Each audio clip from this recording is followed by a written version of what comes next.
What's happening, people? Welcome back to the channel, Scouse Gooner TV, and my review for last night's game. So, final score was Bournemouth 2, Arsenal 3. Now, that was a game of two halves, to say the least. First half, from our standards, wasn't good at all. Now, it wasn't a bad performance, but it wasn't great, neither was it. Second half was much better. So, let's get into it anyway, guys. So, first half, I wasn't happy with the first half whatsoever. The amount of misplaced passes, getting caught in possession. We were just losing the ball too often for my liking, and unusual for Arsenal standards. So, which was enabling to give Bournemouth chances in the game, which in the first half they did create a few.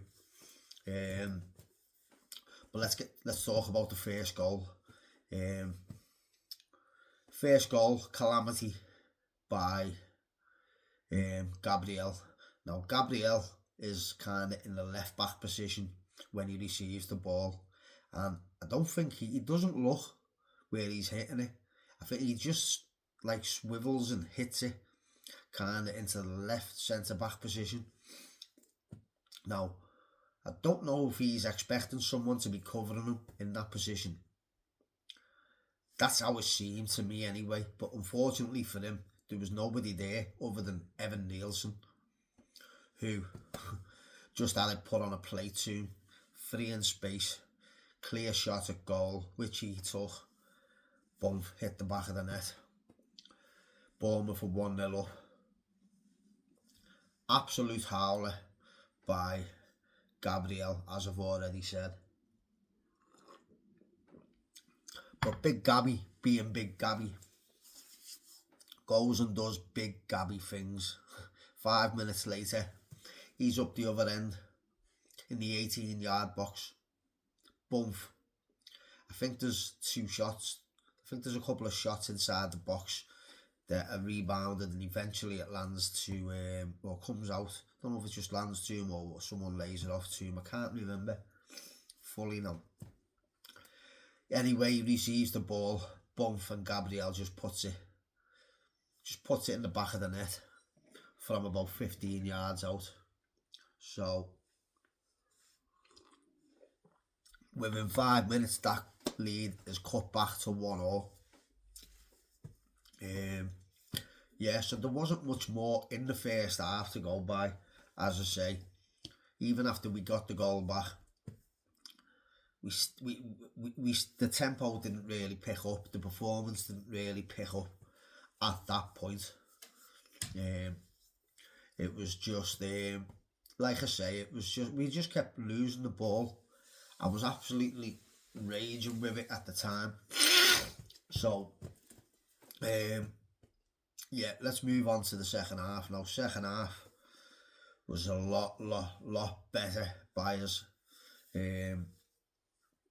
The tempo was a bit quicker. We weren't losing the ball. We were moving the ball a bit quicker. And eventually, Declan Rice pops up with an absolute thunderbolt from about 20 yards. Now, the assist from Odegaard is what does this for me. Now, the assist of Odegaard, the awareness for him to actually spot, because he's not even looking at Declan Rice. He's kind of in a position where he could probably shoot himself, which I think he was going to. And he's not even got eyes on Declan Rice, but he just lays it off. And the awareness for him to spot him, just coming in, for Declan Rice to just hit it first time and place it in the keeper's bottom left corner, was just sublime, if you ask me. Odegaard is really starting to come back into form now. He's performing. What I would like from him is to try and give us these type of performances that he's given us for the full 90 minutes now. Because we're kind of only getting them in one half of each game. We're kind of that team that just... It's like we've got our foot off the gas during the first half of these games. And we come out for the second half. And we just move up another gear or two. Yeah, so anyway, performance is picking up. We've took the lead 2-1, and eventually Declan Rice gets another one. A nice little assist off Saka, who had only been on the pitch a couple of minutes, 2 or 3 minutes, I think. Who cuts it back nicely for Declan Rice, who yet again just slots it in. Makes it 3-1, and so at that point you're thinking it's game over. I think that was about 70 minutes into the game when we took the lead. Well, took a 3-1 lead. Sorry guys, me morning tea. So anyway, yeah, we take a 3-1 lead, and at that point you're kind of thinking game over. It's exactly what I was thinking. I actually said it out loud during the game anyway. My partner was sat there watching it with me, and I'm saying to her, game over. Now it probably should have been, probably could have run that, or should have run that game out 3-1. But eventually, Bournemouth get one back, which was just kind of a screamer. There was not much we could do about it. I think David Raya may have just his position may have slightly been off. He was a bit over to the left, a couple of steps to his left too much, I think. But you can't really blame him for that, because you probably wasn't expecting the shot to come from where he took it. But yeah, it was a well taken goal. I forget who it was who got the second goal, but yeah, it was a well taken goal either way. So, yeah, once it came to it was 3-2, and it was a little nervy. Wasn't too nervy, so to speak. But, yeah, we just ended up running the game out 3-2. The performance, like I say, in the second half was a lot better than the first half. It wasn't great, as I say, but it was enough. Now, one thing I must say as well,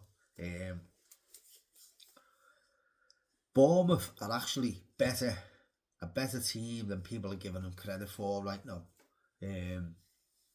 Yeah, they haven't won in 10 games in the Prem. I think there's 5 losses and 5 draws in that game. But they are a good team, very good team, very good going forward with the likes of Semenyo and 1 or 2 others. But especially at home, they've only lost 1 game at home this season, regardless of the form that they're in recently. And that game was to Everton. So, you know, we'd made 3 changes up front as well. After the front 3 was actually our second front 3, so to speak. That wasn't our natural 3, or our first choice 3, should I say. So, you know, Arteta actually took a risk there. And like I say, but you're taking them type of risks going away to a team that I've only lost once, regardless of the form they're in. I've only lost once at home. So it was very risky by Arteta.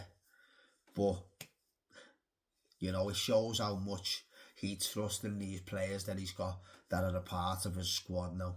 So, thumbs up and credit goes out to Arteta as well as the team. So, yeah, not much more to say on it, guys, other than a great win, which now moves us to 7 points clear in the table. Well, sorry, 6 ahead of Villa. 7 ahead of Man City, who play today against Chelsea. And then it's on to back to the Emirates. It's on to Thursday against Liverpool, for which I will be in London, guys. For that game, may not be at the Emirates for the game, but I will be in and around Islington, Finsbury Park area and whatever. I may be in the Torrington that night for the Arsenal-Liverpool game. I will be in some pub anyway, more likely the Torrington. I will be trying to get there. So, if any of you is watching this video are from London and you're in and around them areas, if you want to get down to the Torrington and kindly buy me a pint and a little meet and greet, I'll be only too happy to receive.